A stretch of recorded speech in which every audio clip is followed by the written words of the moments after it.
ঘুম হয়নি এখনো? তৃষা বাড়ি ফেরেনি, কি করে ঘুমাবো? ওর সঙ্গে ড্রাইভার আছে, কিচ্ছু হবে না। তাছাড়া পার্টিতে গেছে, একটু লেট হবে, ওকে একটু একা ছাড়তে শিখতে হবে। এই বয়সটা একদম ঠিক না, কখন কি হয়ে যায় বলা যায়? এত চিন্তা করার কিছু নেই, যত ভয় করবে তত ভয় আরো বাড়বে, কেউ কিছু করতে পারবে না। কিছু করতে পারার এত রাত অব্দি বাড়ি না ফেরা, দুটো এক কথা নয়। লাইফস্টাইল পাল্টেছে, সমাজ পাল্টেছে, আমাদের ওদের সাথে একটু মানানো শিখতে হবে। এই জন্য অপরূপ তার মমের সঙ্গে কোনো রিলেট করতে পারে না, আর তৃষাও তাই। ওরা সবাই একদিন দূরে চলে যাবে। আস্তে আস্তে আমি এই বাড়িতে বেমানান হয়ে যাচ্ছি, তাই না? সব বাচ্চারা আমার থেকে দূরে চলে যাবে, আর বড়রা তো বোধহয় অনেকদিন আগেই দূরে চলে গেছে।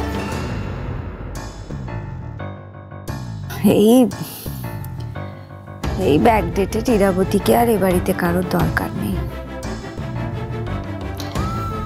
বাইরে হয়তো সবাই ভাবে যে এই বাড়িতে ইরাবতীকে ছাড়া কিছুই হয় না, তো এখন ইরাবতীকে ছাড়াই সবাই চলতে শিখে গেছে। কারোরই আর আমাকে প্রয়োজন নেই, কারোরই না। আমি আসলে তোমার না গত মাসের শেষে ফেরার কথা ছিল, ফেরোনি। 10 দিন পরে ফিরবে সেটাও জানাওনি। কেউ কি আমার কাছ থেকে জানতে চেয়েছে? কেউ কি একবারও ফোন করে আমার খোঁজ নেওয়ার দরকার অনুভব করেছে? আমি কি করছি, কেমন আছি, আদৌ এসব নিয়ে কেউ ভাবে? ফোন করে পাওয়া গেলে তো ফোনে খবর নেব। আজকাল তো আকাশ চ্যাটার্জির খবর আকাশ চ্যাটার্জির পিএ প্যামের কাছ থেকে নিতে হয়।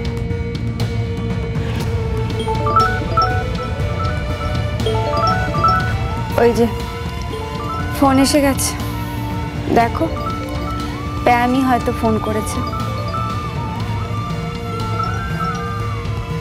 হ্যাঁ, একটা প্রজেক্ট চলছে, সেই কারণে হয়তো ফোন করেছে। হ্যালো,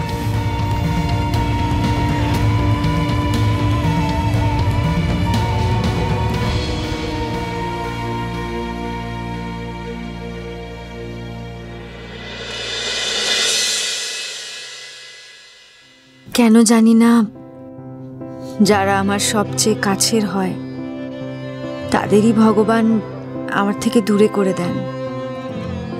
মেঘনা আমার খুব কাছের ছিল, আমার প্রিয় বন্ধু ছিল, আমার সব সুখ দুঃখ ভাগ করে নেওয়ার একমাত্র বন্ধু। কিন্তু সে চলে গেল আমার কাছ থেকে। অমন দুরারোগ্য অসুখ ওকে কেড়ে নিল আমার কাছ থেকে। কিন্তু মেঘনা, আমি টিয়াকে বড় করায় কোনো খামতি রাখিনি, জানিস তো। চেষ্টা করেছি ওর মা হয়ে উঠতে, জানি না কতটা পেরেছি।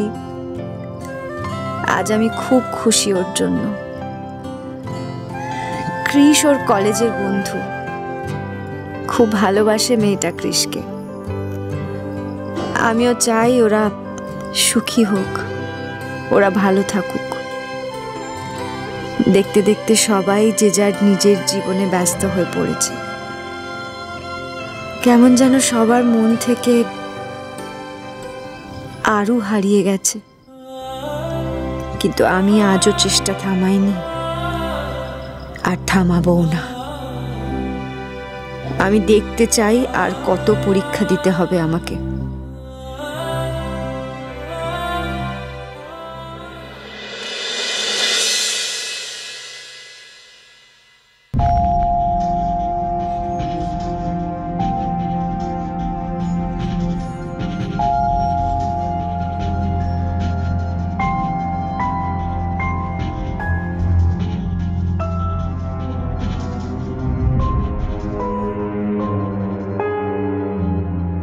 দাঁড়া।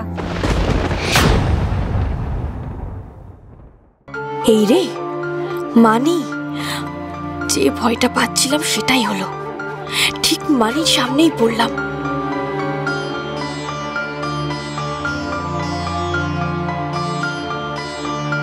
এটা বাড়ি আসার সময় হলো? ইয়ে মানে অ্যাকচুয়ালি দেখেছিস ফোনটা একবার? কতবার ফোন করেছি দেখেছিস?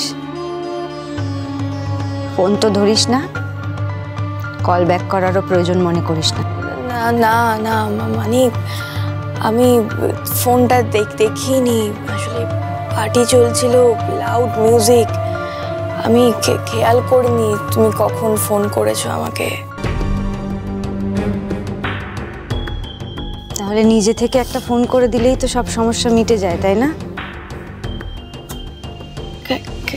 কেন কেন মানে আমি তো পাপাকে বলেছিলাম আমার দেরি হবে। কি জানি, তোমার পাপা তো আমার কিছু জানায় না। সারাটা রাত তোর জন্য আমি জেগে বসেছিলাম। ঠিক আছে, পার্টি করবি, আনন্দ করবি, সব করবি, কিন্তু মা বাড়িতে একটা জানিয়ে দিতে হয় তো, তাই না? সরি সরি মানে সরি। দাঁড়া, তুই ড্রিঙ্ক করেছিস?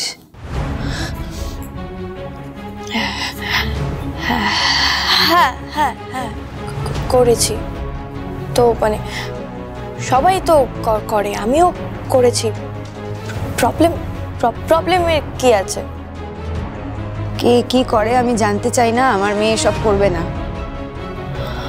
মানে মানে প্লিজ প্লিজ মানে আমি তোমার মেয়ে নই, আর আমাকে তোমার মেয়ে করার চেষ্টাও করো না। দেখো মানে আমি যথেষ্ট বড় হয়েছি, তাই তাই আমি কি করব না করব সেটা সম্পূর্ণটা আমার ডিসিশন। আমাকে প্লিজ আমার মতন থাকতে দাও, independent, free. Anyway I am very tired, আমি রুমে যাচ্ছি। হ্যাঁ, টাটা।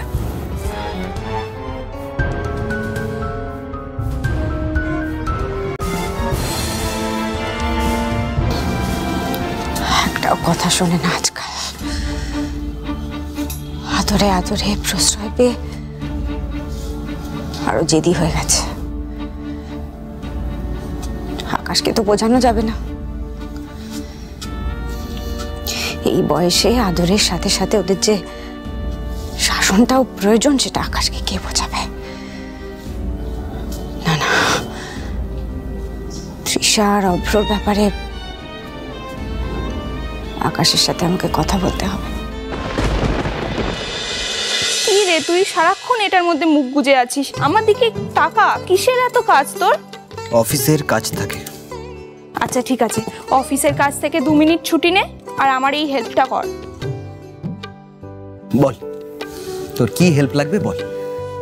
জেম্মা আর আকাশ আঙ্কেলের অ্যানিভার্সারি আসছে বললাম না, তো সেটারই একটা লিস্ট বানাচ্ছিলাম আমি। সেটার এখনো অনেক দেরি আছে দিয়া। জানি দেরি আছে, আসলে আমি এ বাড়ি থেকে বিয়ে করে চলে যাওয়ার আগে সব কাজ সেরে যেতে চাই। আমি জেম্মাকে খুব খুব হ্যাপি দেখতে চাই। সেটা বোধহয় আর কখনো সম্ভব হবে না। পিন্নির মুখের দিকে একবারও তাকিয়ে দেখেছিস? মানুষটা যে শেষ কবে মন খুলে হেসেছে কে জানে। তুই দেখিস পিন্নি আবার সেদিনকে মন খুলে হাসবে যেদিন আরও ফিরবে। যেটা আর কখনো সম্ভব নয়, কারণ মৃত মানুষ তো কখনো ফিরে আসে না। না অভ্র,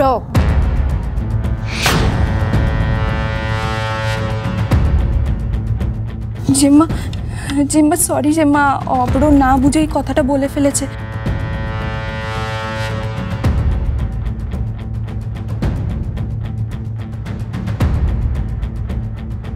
কতদিন বলেছি তোমাকে এইভাবে কথা বলবে না? আর আরুষির সম্পর্কে তো বলবেই না। বলবো, আবারও বলবো। যতদিন না তুমি ওকে ভুলতে পারবে ততদিন আমি এইভাবেই বলে যাব। একটা কথা পরিষ্কার জেনে রাখো মম, শি ইজ ডেড নাও।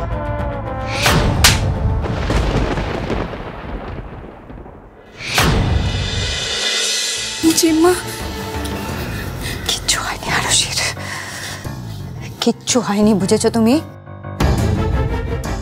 ও ফিরে আসবে, আমি জানি ও ফিরে আসবে। কিচ্ছু হয়নি আরুষির, কিচ্ছু না। আম্মু,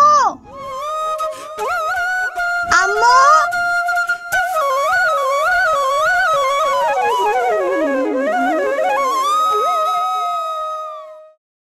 আমি জানি আমি একবার ওর সামনে গিয়ে দাঁড়ালেই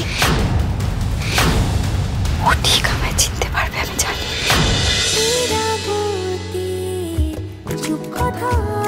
চলো চলো চলো চলো চলো পাল্টাই।